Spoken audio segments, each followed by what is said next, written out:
हमारे प्रभारी सुजिंदर सिंह रंधावा साहब, प्रदेश कांग्रेस के अध्यक्ष गोविंद दोतासा जी, हमारे साथी और प्रतिपक्ष के नेता रमेश डूडी जी, हमारे वरिष्ठ साथी डॉक्टर बी डी कल्ला साहब, कृषि मंत्री लालचंद कटारिया जी, पीडब्ल्यूडी मंत्री भजनलाल जी जाटव, विद्युत मंत्री मोहम्मद सिंह भाटी जी, अशोक चांदना जी, हमारे स्पोर्ट्स मिनिस्टर कुलदीप इंदौरा जी, तमाम में उपस्थित सम्मानित मंच, उपस्थित विधायकगण, प्रदेश कांग्रेस, जिला कांग्रेस, ब्लॉक कांग्रेस पदाधिकारीगण, बोर्ड निगम के अध्यक्षगण और तमाम उपस्थित इतनी बड़ी तादाद में एक ऐतिहासिक मीटिंग के रूप में आज आपने जो इतिहास रचा है, तमाम बुजुर्गों, भाइयों और बहनों, नौजवान साथियों, इस मीटिंग ने वास्तव में एक इतिहास रच दिया है और उसके लिए आप लोग सब बधाई के पात्र हैं। मेरे ख्याल जिस समय इतनी बड़ी मीटिंग शायद ही पहले कभी नहीं होगी। आज वैसे 250 करोड़ रुपए की सड़कों का भी उद्घाटन होना था, क्योंकि हमारे बहुत ही वरिष्ठ नेता, देश के पूर्व मुख्यमंत्री पंजाब प्रकाश सिंह बादल साहब का निधन हो गया। इसलिए जो आज उद्घाटन व शिलान्यास होने थे, जिसमें आपका आज बीकानेर, नापासा, जसासा स्टेट हाईवे 20B पर 244 करोड़ की लागत से 65 किलोमीटर सड़क का शिलान्यास होना था। इसी प्रकार नौका क्षेत्र में 5 करोड़ की लागत से 6 मिसिंग लिंक बनने थे, लोकार्पण होना था, बन गए हैं। करीब 1.5 करोड़ की लागत से लालम देसर, बड़ा देसर से बिलासपुरिया और करीब 1.25 करोड़ की लागत से अरखी शहर से बेरासर मिसिंग लिंक सड़क निर्माण और 1 करोड़ 12 लाख की लागत से सादुड़ा से तेलिया नाडी और 1 करोड़ 11 लाख की लागत से बादनू से लालम देसर छोटी सड़क निर्माण, ये सब पूरा हो गया। ये तमाम काम जो है, क्योंकि बादल साहब 90 साल के हमारे बहुत ही वरिष्ठ नेता थे, अकाली दल के थे। मेरा भी उनसे बहुत अच्छे संबंध थे। जब कभी वो राजस्थान जयपुर आए मुख्यमंत्री के रूप में, तो मुख्यमंत्री निवास पे भी आए, वो हमने उनका स्वागत भी किया, सत्कार किया। बहुत आज जो व्यक्तित्व के धनी थे वो हमारे बीच नहीं रहे। आज राष्ट्रीय शोक घोषित किया गया। इसलिए हमने तय किया कि तमाम इन सड़कों का शिलान्यास और जो लोकार्पण है उसकी फॉर्मेलिटी करने की जरूरत नहीं रहेगी, काम रुकना नहीं चाहिए। फॉर्मल उद्घाटन लोकार्पण में नहीं कर रहा हूं, परंतु अधिकारियों को मैं कहना चाहूंगा तमाम काम जो है आप शुरू कीजिएगा, रुकने की इंतजार करने की जरूरत नहीं रहेगी। ये मैं कहना चाहता हूं आपको, जिससे कि समय पर काम पूरे हो सके। बाकी जो मेरे पूर्व वक्ताओं ने, डूडी साहब ने तो पूरा बजट भारण पढ़ दिया मेरे सामने, तो पूरा बजट भारण ही पढ़ दिया। तो आप बताओ मैं अब उसमें कौन सा चूज करूं? मेरे लिए बहुत मुसीबत हो गई है। या तो रंधावा साहब कोई फैसला कर दिया या हुड्डा साहब फैसला करते, पर फिर भी जो है, फिर भी मैं चाहूंगा, क्योंकि मैं अब अगर मीटिंग कर करके मुझसे घोषणा करवाएंगे तो आप सोच सकते हो कि सब लोग उम्मीद करेंगे कि हमारे यहाँ आएंगे तो हमारी घोषणा करके ही जाएंगे। तो मैं कहना चाहूंगा डूडी साहब को कि जो आपकी बाकी मांगे में, क्योंकि हर मांग इम्पोर्टेंट होती है, और जब मैंने कह रखा है हमारे विधायकगणों को भी यहाँ बैठे हुए मंत्रीगण, तुम मांगते मांगते थक जाओगे। आगे क्या बोले आप? देता था नहीं थकूंगा। वो वादा आज भी मेरे जहन में है, वादा जहन में है, पर मुझे पता नहीं था कि जिला मांग लेंगे। कई लोगों ने जिला ही मांग लिया, तब भी मुझे उनके वादे पूरे करने पड़े। 19 जिले मैंने दे दी राजस्थान की जनता को, क्योंकि एमएलए ने मांग लिए थे। तो मैंने कहा देते देते तो थकूंगा नहीं, तो वादा निभाओ। तो आज जो पूरी लिस्ट पड़ी है डूडी साहब ने, तमाम का इम्पोर्टेंट है, पर मैं चाहूंगा कि आज मैं सिर्फ जो है 3 घोषणाएं मैं करना चाहूंगा, बाकी मैं एग्जामिन करवाऊंगा। हम डूडी साहब मिल लेंगे, कब क्या हो सकता है संभावना, वो मैं बाद में करूंगा। एक तो जैसा शहर में कॉलेज खोली जाएगी, ये मैं घोषणा करता हूं।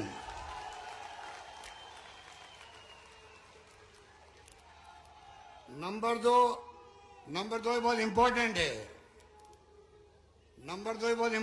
जो डूडी साहब ने कहा है उप तहसील को तहसील बनाई जाएगी, ये दूसरी घोषणा है। और नंबर 3, यहाँ गौड़ मंडी स्थगित की जाएगी, ये नंबर 3। बाकी बहुत लंबी लिस्ट है, वो मैं बाद में बात करूंगा, उसका एस्टिमेट बनवाने पड़ेंगे। अब 220 केवीए का भी इन्होंने कह दिया है। इतने बड़े बड़े बजट होते हैं, उसके लिए फाइनेंस भी है, बजट भी है, विभाग भी है, उसका मैं एग्जामिन करवा के कोशिश करूंगा। आज की मीटिंग को यादगार बनाने के लिए मैंने 3 घोषणाएं कर दी है। बाकी घोषणाएं भी मैं जब करूंगा तब जसरा सर की मीटिंग को याद करके करूंगा। दादाराम जी चौधरी की मूर्ति के अंदर में गया था, लाखों लोग इकट्ठे हुए थे। ये 1.5-2 लाख की मीटिंग है, ये कोई मामूली मीटिंग नहीं है आपकी। इतिहास बन गया है। और मेरे पूर्व वक्ताओं ने भाषण दे दिए हैं। मैं समझता हूं एक से बढ़ के एक बातें हुई है आपके सामने। देश में क्या हो रहा है ये ज्ञान होना चाहिए हमें। प्रदेश में क्या हो रहा है, देश किस दिशा में जा रहा है, किस दिशा में जाएगा, ये तमाम चिंता के विषय होने चाहिए हमारे लिए, क्योंकि हम जागरूक नागरिक हैं। हम वर्तमान पीढ़ी को, आने वाली पीढ़ियों को सौंपना है प्रदेश को, देश को। आपको हमको सोचना पड़ेगा किस प्रकार से हम अपने आप को सक्षम बनाएं। हमारी नई पीढ़ी है, युवा पीढ़ियां बैठी हुई है। हेलीपैड पे देख रहा था, हेलीपैड पे हेलीकॉप्टर उतर रहा था, लाखों युवा वहां पर जिस उत्साह के साथ में खड़े थे, मैं और मेरे तमाम साथी बहुत इम्प्रेस हुए। युवाओं का जोश और खरोश तारीफ काबिल था। मैं चाहूंगा उनका व्यक्तित्व, उनका कर्तव्य ऐसा हो, राजस्थान का युवा देश में नाम रोशन करे, देश की सेवा करने में आगे आए। इसीलिए मैं युवाओं को समर्पित बजट पेश किया। विदेशों तक भेज रहे हम 500 बच्चों को अपने खर्चे पे। देखा होगा न्यूज आपने, कोई कमी नहीं रख रहे हम लोग। 303 कॉलेज खोल दिए हम लोगों ने। पिछले साल में कॉलेज खुली है 250, इन 5 साल में खुल गई है 303 कॉलेज। उसमें से 103 कॉलेज गर्ल्स कॉलेज भी खुल गई है। 12 कृषि विश्वविद्यालय थे, नहीं कॉलेज थे, पिछले साल में खुले हैं 12 कृषि कॉलेज। और मैंने 5 साल में खोल दिए 45 कृषि कॉलेज खोल दिए हैं राजस्थान के अंदर। अगर मैं अभी मेरे पास चार्ट नहीं पढ़ूं तो आपका आश्चर्य होगा। पिछले 5 साल में, इस 5 साल में मैंने लेखा जोखा दिया था असेंबली को। आप मेरे कई लोगों को जानकारी होगी, वरना आप इंटरनेट में देखना, मेरे ख्याल से उसमें होगा। कोई कमी नहीं रखी हमने। आज शिक्षा के अंदर राजस्थान बहुत आगे बढ़ गया है देश के अंदर। IIT राजस्थान में, IIM है, IIIT है, एम्स जोधपुर के अंदर है, कृषि विश्वविद्यालय आपके बीकानेर में भी है, वेटनरी विश्वविद्यालय है बीकानेर के अंदर। कोई कमी नहीं रख रहे हम लोग।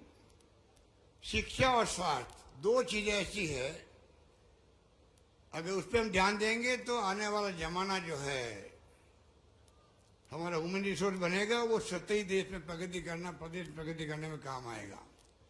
किसानों के लिए अलग बजट पेश करना इतिहास बनाया देश के अंदर। राजस्थान सरकार ने पहला राजस्थान राज्य है जिसने घोषणा की थी कि किसानों का बजट ही अलग पेश किया जाएगा। मैंने प्रधानमंत्री जी को कहा कि आपने तो रेलवे का बजट अलग पेश होता था, तमाम हमारी योजनाओं का आपने ठप कर दिया। बांसवाड़ा, डूंगरपुर,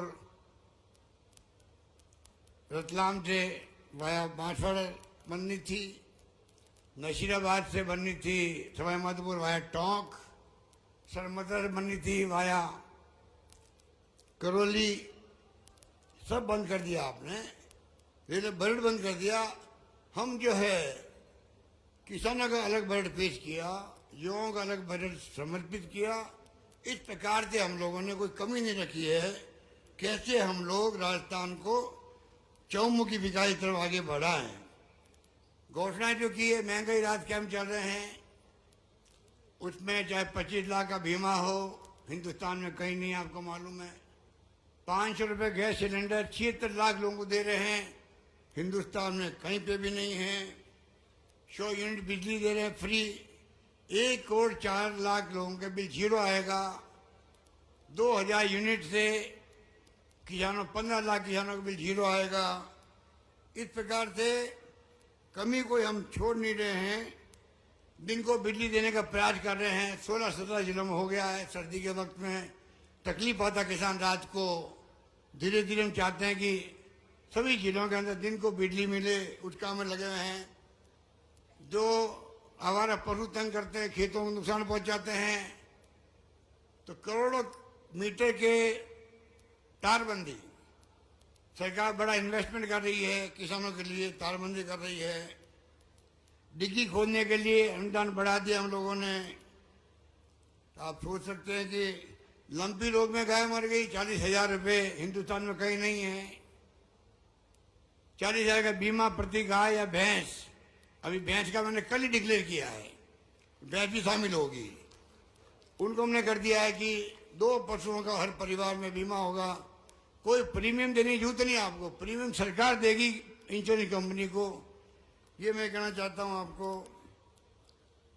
और जिस प्रकार राहुल गांधी ने यात्रा निकाली, क्या मुद्दे थे? महंगाई बहुत भयंकर है, ये सब स्कीम हमारी है, महंगाई राहत के लिए है। भीड़ पड़ रही है, भीड़ पड़ रही है, सब जगह पर भयंकर भीड़ पड़ रही है। आप देख रहे हो कि करीब 50-51 लाख गारंटी कार्ड मिल चुके लोगों को, 50-51 लाख मिल चुके हैं, गारंटी कार्ड मिल चुके। अभी 3 दिन हुआ, सिर्फ 30वां दिन आज, 24-25-26। बहुत उत्साह लोगों के अंदर है। पेंशन दे रहे हम लोग, जिनको 500 रुपये मिलती थी, 750 मिलती थी, उनको 1000 रुपये में कर दी है। प्रधानमंत्री जी को हम कह रहे हैं, कृपा करके आप हिंदुस्तान भर में एक ही पेंशन दो सबको। तकलीफ है लोगों को। सोशल सिक्योरिटी का कानून पास करो, मनमोहन सिंह जी ने, सोनिया गांधी जी ने पास किया। नरेगा का कानून पास किया पार्लियामेंट से। राइट टू एजुकेशन पास किया, बिल पास किया पार्लियामेंट से। राइट टू एजुकेशन भी 8वीं तक के लिए पास किया उन्होंने, प्राइवेट स्कूल में पढ़ाने के लिए सरकारी खर्चे पर। हमारी सरकार ने, मैंने अभी 12वीं तक बच्चे पढ़ेंगे प्राइवेट में, उसका खर्चा भी सरकार देगी, ये हमने तय कर दिया अभी यहाँ राजस्थान में।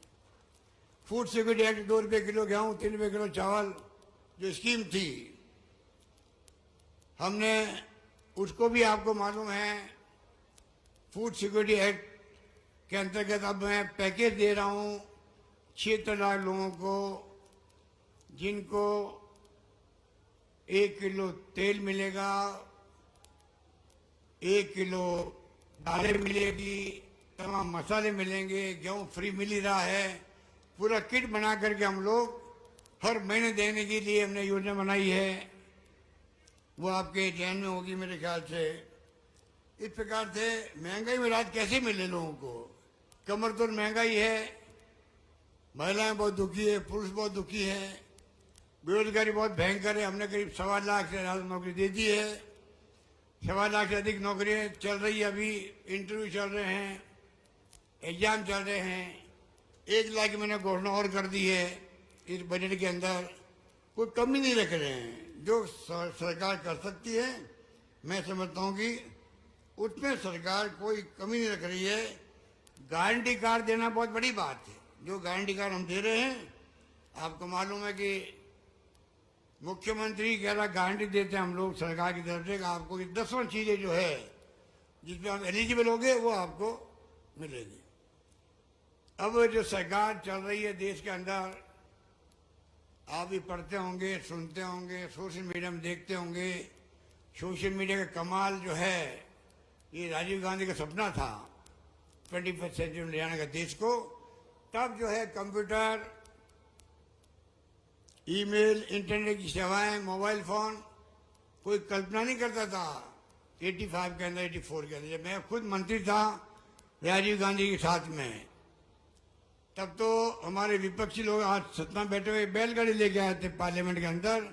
देखिए राजीव गांधी दिमाग खराब हुआ है, कंप्यूटर जा रहा देश के अंदर, और कंप्यूटर आएगा तो टाइपिस्ट कहाँ जाएंगे, बेरोजगारी फैल जाएगी। ये इनकी दकियानुसी सोच रही है हमेशा, इनकी प्रगतिशील सोच कभी रही नहीं है। एक बात मैं कई बार कहता हूं,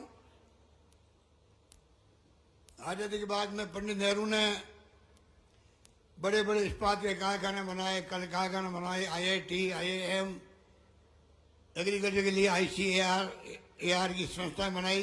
दुनिया भर में नाम हुआ पंडित नेहरू का। बड़े बड़े बांध बनाए, बागड़ा डैम बन रहा था। ये आज भारतीय जनता पार्टी उस पर कहलाती थी जनसंघ। आप मैंने कई इस चीज लोगों को मालूम होगा, जनसंघ कहलाती थी। जनसंघ के लोग कहते थे देखो पंडित नेहरू का दिमाग खराब हुआ है, बाघा डैम बना है क्या, वहां पे बिजली का लगा रहा है, बिजली का लगा रहा है। जब बाघा डैम के पानी से बिजली पैदा हो जाएगी, पानी की ताकत निकल जाएगी, पानी की ताकत निकल जाएगी तो पानी खेतों में काम क्या आएगा। ये उनकी बुद्धि उस वक्त काम करती थी इस प्रकार से। अब आप सोच लीजिए, वो सत्ता में बैठे हुए हैं, उस पर जो बुद्धि काम करती थी, मेरे को लगता है कि आज भी जो फैसले वो कर रहे हैं, काले कानून किसानों के, अभी रंधावा साहब कह रहे थे 700 किसान मारे गए। एक व्यक्ति का मरना किसे कहते हैं, किसी परिवार के, और 700 किसान मारे गए। क्यों साल में निकाल दिया, बाद में आपने वापस लिया। अगर प्यार से बात कर लेते, पहले आप रास्ता निकाले थे, तो 700 किसानों की मौत नहीं होती। कहने का मतलब ये है कि जो आज देश के हालात है, लोकतंत्र खतरे में है। देश किस दिशा में देश जा रहा है किसी को नहीं मालूम है। आलोचना करने वाले लोग हैं, वो देशद्रोही हैं। क्या आलोचना करना हक नहीं है? मेरे खिलाफ आलोचना नहीं होती राजस्थान के अंदर, होती है, मैं स्वागत करता हूं उनका।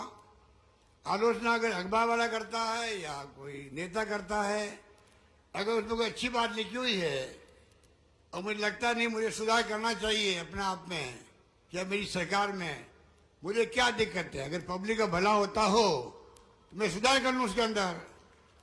तो मोदी जी की डिक्शनरी वो बात नहीं है, एनडीए गवर्नमेंट डिक्शनरी वो बात नहीं है। वो तो पत्रकार, साहित्यकार, लेखक कोई आलोचना करता है, लिखता है, वो देशद्रोही है, जेल जाओ। कितने लोग जेल में बैठे हुए हैं आपको, हमको, किसी को नहीं मालूम है। ये जो हालात चल रहे हैं देश के अंदर, जुडिशरी दबाव में है, इनकम टैक्स, ईडी, सीबीआई का दुरुपयोग हो रहा है, हालात बड़े गंभीर है। उनको आपको हमको समझना पड़ेगा। और लोकतंत्र माई बाप तो आप होते हो। देखिए, हम चाहे कितनी बार मुख्यमंत्री बन जाएं, मंत्री बन जाएं, सरकारें बदलती रहती केंद्र में, राज्य में, ये नहीं भूलना चाहिए कांग्रेस ने इस देश को लोकतंत्र दिया है।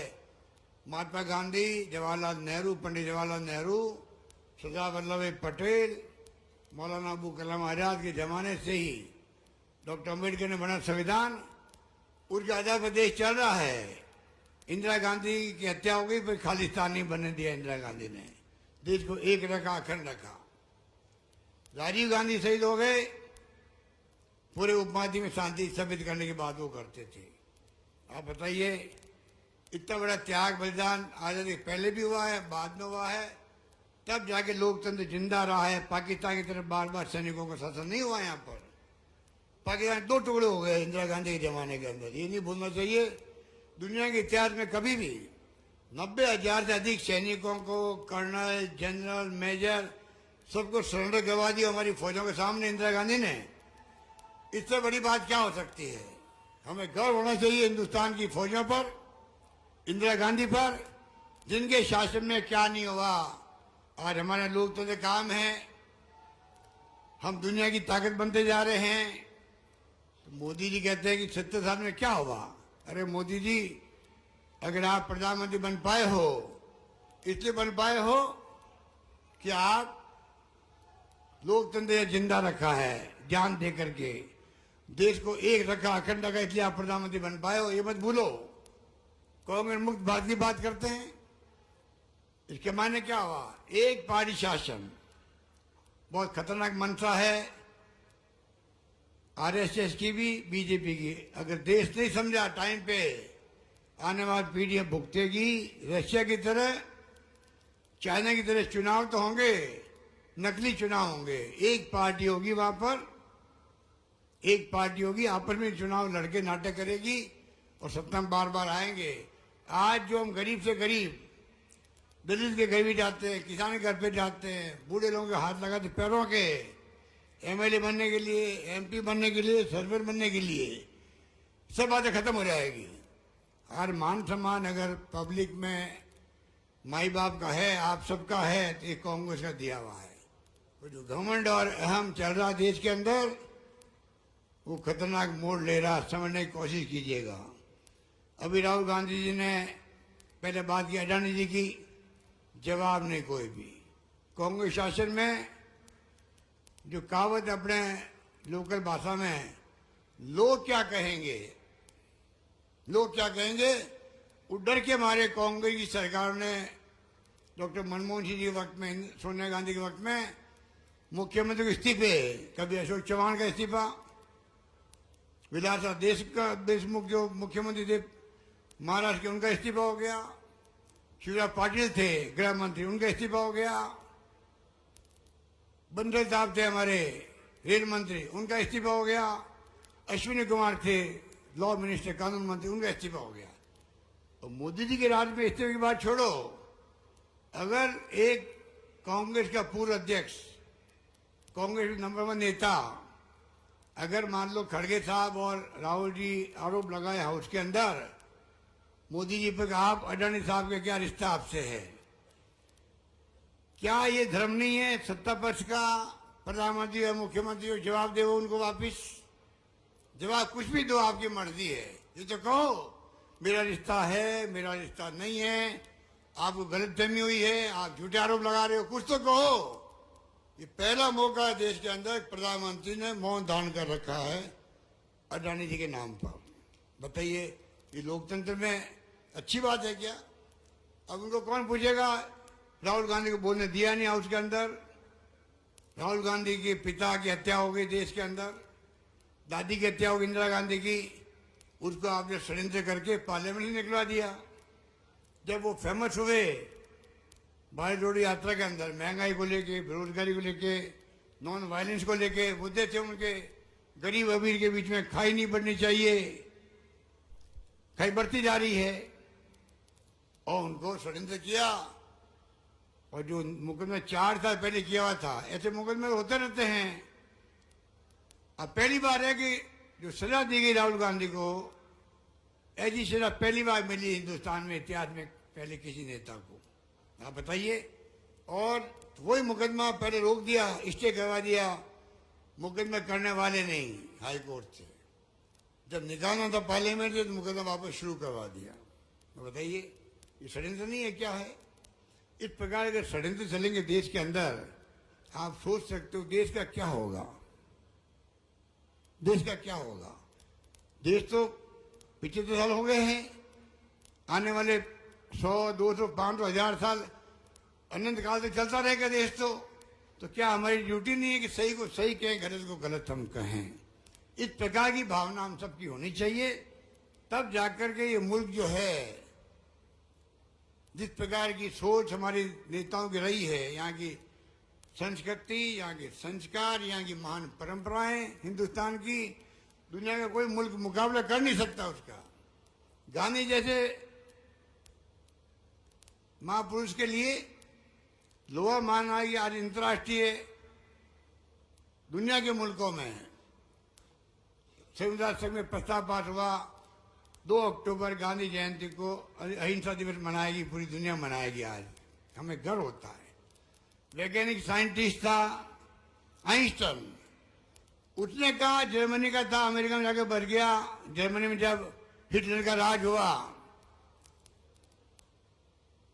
तो क्या कहा उन्होंने, आने वाली पीढ़ियां दुनिया की विश्वास नहीं होगा कि महात्मा गांधी नाम का हार्ड मार्च का व्यक्ति इस धरती में चला भी है क्या, विश्वास नहीं होगा। इतना बड़ा व्यक्तित्व उनका था।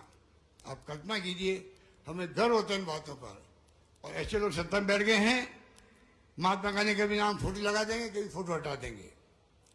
अब जिसने आरएसएस पे बैन लगाया सरदार पटेल ने, उनकी बहुत बड़ी आदमकद मूर्ति लगाई है मोदी जी ने, बताने के लिए गुजरात वासियों को, देखो मैं मानता हूँ सरदार पटेल को। अरे उन्होंने आपके ऊपर बैन लगाया, जानते थे आपकी विचारधारा क्या आरएसएस की है।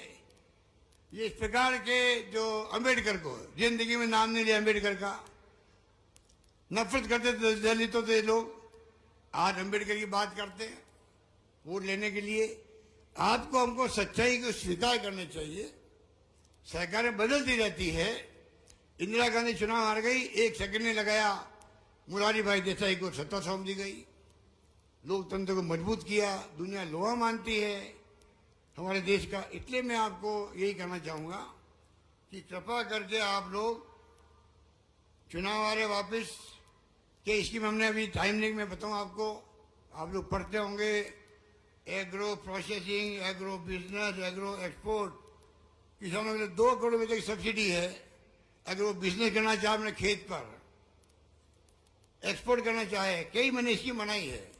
ये तो आप नौजवान हैं, इनको स्टडी करनी पड़ेगी, आपस में गांव में चर्चाएं करनी पड़ेगी। सरकार अकेली कुछ नहीं कर सकती है। जब तक समाज का सहयोग नहीं मिले तब तक आप स्कीमों को इम्प्लीमेंट कर नहीं सकते।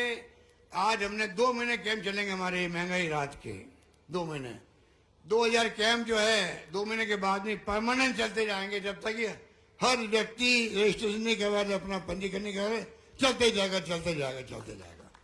ये हमने व्यवस्था कर रखी है। इसलिए मैं कहना चाहूंगा आप इन बातों का ध्यान रखें। और अगले चुनाव आ रहा है, चुनाव में हमने अनुभव किया है, सरकार बदलते हमारी स्कीम बदल देते हैं लोग, सरकार बदलते स्कीम बदल जाती है और नुकसान होता है राजस्थान को। रिफाइनरी बंद कर दी हमारी, 40,000 करोड़ की रिफाइनरी लग रही है, हजारों नौजवानों को काम मिलेगा, वहां उद्योग धंधे लगाएंगे। पचपदरा में, बालोतरा में, बाड़मेर के अंदर बंद किया, 5 साल से बंद कर दिया। अब आपको मालूम है क्या नुकसान हुआ है, 40,000 करोड़ की रिफाइनरी अब उसकी कीमत बढ़ते बढ़ते 70,000 करोड़ की हो गई है। तो 30,000 करोड़ रुपए जनता के टैक्स का पैसा खर्च हो गया एक्स्ट्रा वहां पर।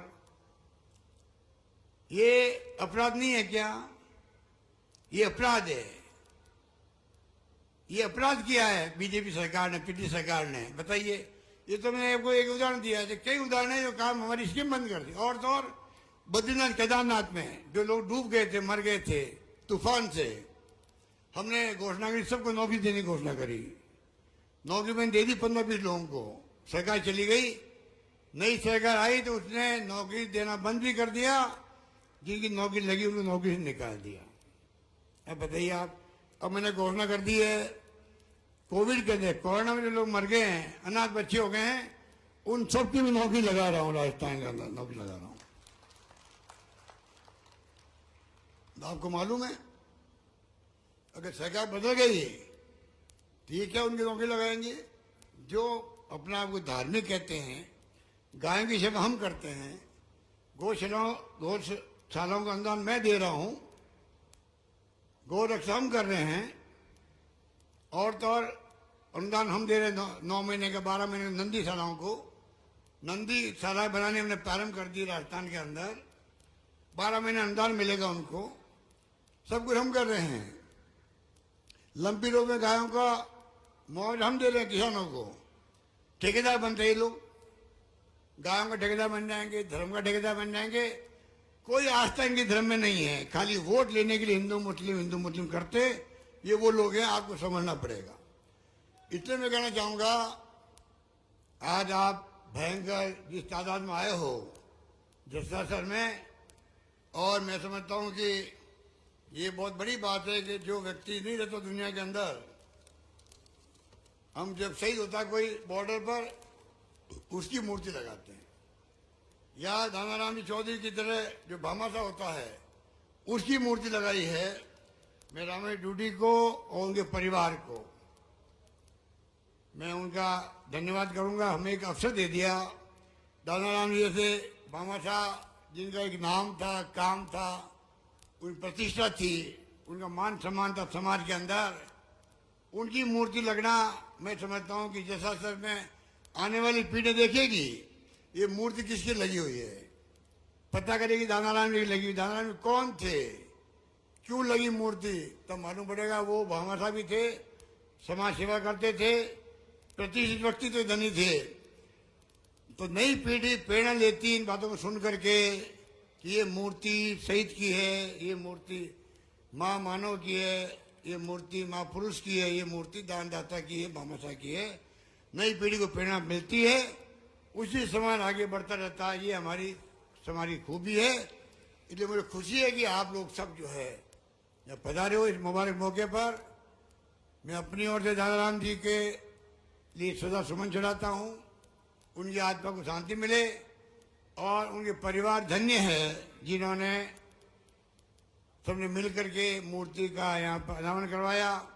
हम सबको मौका दिया, सब तो बोल नहीं पाए हैं हमारे साथी, पर सबकी भावना एक ही है। हम सब मिलकर के चाहेंगे अगली सरकार बनाने में आप सबका सहयोग मिले, ये मैं आपसे अपील करूंगा। इस बार मूड लग रहा है मुझे, आज की जो मीटिंग है इसके बाद में और मुझे विश्वास पक्का हो गया है। जो मैंने कहा था अभी कि मैंने एक सर्वे करवाया है, सर्वे में आया कि इस बार सरकार रिपीट होगी। रिपीट होने की जो सर्वे आया है उस पर हमें डूडी जी, ये आज की मीटिंग में जो लोग आए हैं आपको आपका शुक्रिया अदा करेंगे। आज आपने जो हमने कहा था सर्वे में आया कि इस बार सरकार रिपीट होगी, उस पर आपने इस मीटिंग के माध्यम से मोहर लगवा दिए। मैं कहना चाहूंगा बाकी कैंप शानदार चल रहे हैं, उन कैंपों में कामयाब करने के लिए आप लोग आगे आइएगा। यही बात कहता मैं अपनी बात समाप्त करता हूँ। आपकी मांगे मुझे बताइए, गाड़ी के बाहर आके मैं देख लेता हूँ। बहुत बहुत धन्यवाद। धन्यवाद। जय हिंद। धन्यवाद।